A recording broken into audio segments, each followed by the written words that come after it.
जाने माने स्तंभकार प्रोफेसर राम पुनियानी ने संघ प्रमुख मोहन भागवत के केवल हिंदू जिम्मेदार वाले बयान को ऐतिहासिक तथ्यों के खिलाफ बताया है।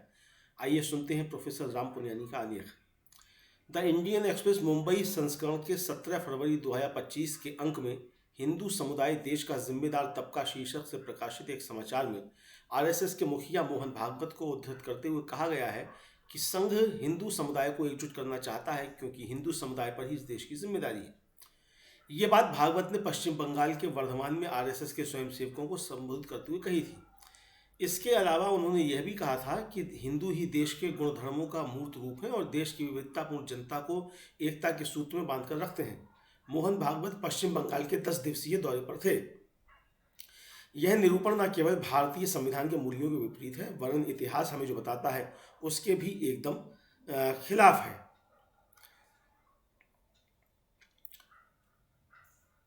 संविधान के अनुसार हम भारत के लोक धर्मों से परे हैं। हमारा धर्म कोई भी हो, हम इस देश के नागरिक हैं। आरएसएस के नजरिए के विपरीत संविधान मानता है कि सभी भारतीयों के अधिकार और जिम्मेदारियां एक बराबर हैं। आरएसएस की हिंदू राष्ट्र की विचारधारा के समर्थक भारत में विभिन्न धर्मों की विविधता की संकल्पना को खारिज और कमजोर करने में लगे हुए हैं। आरएसएस समर्थक हमारी मिलीजुली संस्कृति के लिए प्रयुक्त किए जाने वाले सुंदर शब्द गंगा जमुनी तहजीब को नापसंद करते हैं और जोर देकर कहते हैं कि यह शब्द हिंदू संस्कृति को तोड़ मरोड़ कर प्रस्तुत करता है। उनका दावा है कि हिंदू संस्कृति यहाँ हमेशा से छाई रही है। पहली बात तो यह है कि हिंदू शब्द को गढ़ा ही उन लोगों ने था जिन्होंने सदियों पहले सिंधु नदी को पार किया था। चूंकि वे सा का उच्चारण बहुत कम करते थे इसलिए उसकी जगह हा शब्द ने ली और हिंदू शब्द बन गया। यह शब्द पहले एक विशिष्ट इलाके में रहने वाले लोगों के लिए प्रयुक्त हुआ, बाद में उसे उन सभी धर्मों के अनुयायियों के लिए इस्तेमाल किया जाने लगा जो पैगंबर आधारित नहीं थे।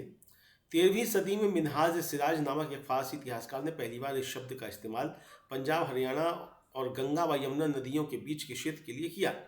राजनीतिक दृष्टि से इसका अर्थ था वह इलाका जिस पर दिल्ली सल्तनत का शासन था। 14वीं शताब्दी में हजरत निजामुद्दीन औलिया के शागिर्द अमीर खुसरो ने दक्षिण एशिया के लिए इसका इस्तेमाल कर इसका प्रचलन बढ़ाया। सम्राट अशोक, जिन्होंने बौद्ध धर्म स्वीकार कर लिया था और जो बहुत बड़े साम्राज्य के शासक थे, उन्होंने भी उस समय जितने भी धर्म अस्तित्व में थे वैदिक, ब्राह्मणवादी, जैन, अजीविक और बौद्ध के प्रति अपनी समानता की नीति अपनाई। उस समय बौद्ध धर्म बहुत बड़े इलाके में फैला और तब तक देश का प्रमुख धर्म बना रहा जब तक पुष्यमित्र शुंग ने अपने साम्राज्य से उसका उन्मूलन करने के लिए बड़े पैमाने पर हिंसा प्रारंभ नहीं की। उसके बाद नाथ, तंत्र, शैव सिद्धांत और आगे चलकर भक्ति जैसी कई श्रवण परंपराएं फैली, लेकिन वैदिक ब्राह्मणवाद सबसे प्रबल बना रहा। सन 52 में सेंट थॉमस द्वारा मलाबार तट पर एक चर्च की स्थापना के साथ देश में ईसाई धर्म का प्रवेश हुआ और धीरे धीरे यह फैलता गया। इस धर्म को मुख्यतः दलितों और आदिवासियों ने अपनाया। 7वीं सदी में अरब व्यापारियों के साथ इस्लाम आया और बाद में जाति प्रथा से पीड़ित बहुत से लोगों ने इसे अपनाया। 11वीं शताब्दी से एक के बाद एक कई मुस्लिम वंशों के राज का सिलसिला शुरू हुआ जिनकी राजधानी दिल्ली थी। ये थे गुलाम, खिलजी, लोदी और अंततः मुगल। इसके पहले शक और हूण भी आए। विभिन्न संस्कृतियों का मेलजोल इस काल की विशेषता थी और सबने एक दूसरे पर प्रभाव डाला। मध्यकाल में मेलजोल की यह प्रक्रिया और तेज हुई। दोनों प्रमुख समुदायों हिंदू और मुस्लिम ने संस्कृति के कई पहलुओं को अपनाया, लेकिन ऐसा नहीं था कि कोई एक धार्मिक समुदाय केंद्रीय या प्राथमिक था और दूसरा उसके मातहत था या गौण भूमिका में था। फारसी और अवधी के मिलान से उर्दू भाषा बनी। एक दिलचस्प बात यह है कि हिंदू धर्म की महान परंपरा कुंभ, जिसमें पवित्र नदियों मुख्यतः गंगा में डुबकी लगाई जाती है, के एक प्रमुख अवसर को शाही स्नान कहा जाता है। अब हिंदू राष्ट्रवादी सरकार के दौर में इसका नाम बदलकर अमृत स्नान कर दिया गया है। लोग एक दूसरे के पर्वों और उत्साह में भाग लेते थे। होली और मुहर्रम समाज के बड़े तबके के लिए साझे आयोजन बन गए। मुगल दरबार में दीपावली जश्न चिराग और होली जश्न गुलाबी के रूप में मनाई जाती थी। इसका शिखर था भक्ति और सूफी धार्मिक परंपराएं। भक्ति संतों, खासकर कबीर के अनुयायियों में हिंदू और मुस्लिम दोनों थे।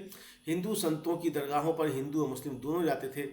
वेलन किनी चर्च में सभी धर्म के अनुयायी जाते हैं। संयुक्त राष्ट्र के तत्कालीन महासचिव कोफी अन्नान द्वारा गठित सभ्यताओं का गठजोड़ संबंधी उच्च स्तरीय समिति ने कहा कि हमारी संस्कृतियां और सभ्यताएं एक दूसरे से समृद्ध हुई हैं और विभिन्न धर्मों ने एक दूसरे को सकारात्मक रूप से प्रभावित किया है। अंग्रेजों की गुलामी के खिलाफ हुए स्वतंत्रता संघर्ष जिसमें भागवत और उनके जैसों की जरा सी भी भागीदारी नहीं थी, विभिन्न धर्मावलंबियों के बीच मेलजोल का शिखर था। हम भगत सिंह और अशफाकुल्लाह की चर्चा एक सांस में करते हैं। यह आंदोलन भारतीय राष्ट्रीय कांग्रेस के नेतृत्व में हुआ और बदरुद्दीन तैयब, आर एम सयानी और मौलाना अबुल कलाम आज़ाद आदि ने अत्यंत उत्साह और उमंग से कांग्रेस का अध्यक्ष पद संभाला। इससे भी बड़ी बात यह है कि सभी धर्मों के लोगों ने संघर्ष में भागीदारी की। केवल मुस्लिम लीग, हिंदू महासभा और आरएसएस उस आंदोलन के प्रति उदासीन रहे जिसने हमें एक राष्ट्र बनाया। एक और भगत सिंह तो दूसरी बाबा साहब अम्बेडकर ने राष्ट्र बनते भारत को समावेशी बनाने में भूमिका अदा की। तब आरएसएस के विचारक राष्ट्र बनते भारत की अवधारणा को खारिज कर रहे हैं। स्वाधीनता संघर्ष ने न सिर्फ विभिन्न धर्मों के लोगों के बीच एकता के बंधनों को मजबूत किया, वरन मिलीजुली संस्कृति को सशक्त करने में भी योगदान दिया। मुस्लिम लीग और आरएसएस जैसे संगठनों की दृष्टि में राष्ट्रवाद धार्मिक पहचान पर आधारित होता है। गांधी जी और अन्य नेताओं ने आधुनिक भारत के निर्माण में योगदान दिया।